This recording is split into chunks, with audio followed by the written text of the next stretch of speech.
Hello everyone. Leo tutaanza kusoma hiki kitabu.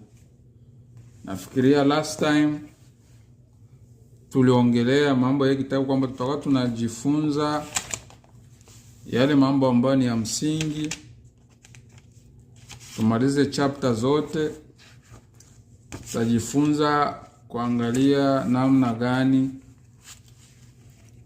kwa sisi ambao ni wasema Kiswahili tunaweza tukaepukana na vurugu na matatizo ya kushare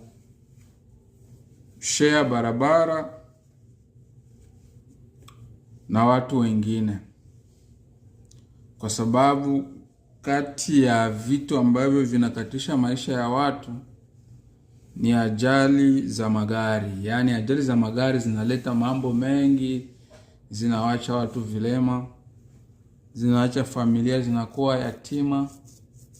Kwa hiyo ukifahamu masuala ambayo ni ya msingi, itasababisha wewe uwe salama zaidi, na wale madereva wengine ambao mnachangia nao barabara, itakuwa inasaidia kwa kila mtu kuelewa kwamba sheria ni hizi, kanuni ni hizi, tuzifuate ili kila mtu afike kula endako salama.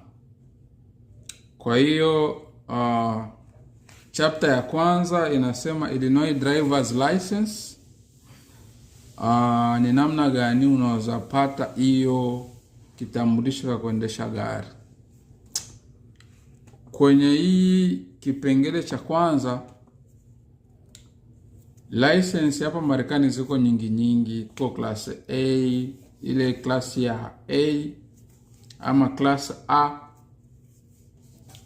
Hiyo class A, kuko class B, kuko class C na kuko class D.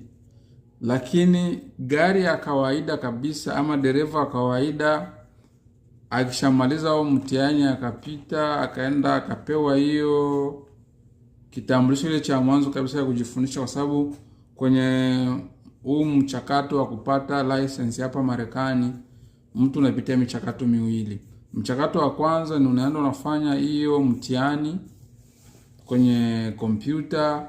Ukipita huo mtihani utapewa hiyo kitambulisho cha kwanza ambacho kitakuruhusu sasa wewe uanze kujifunza kuendesha gari. Yaani ile mambo ambayo ulijifunza upate sasa muda wa kuifanzia sasa kwa vitendo.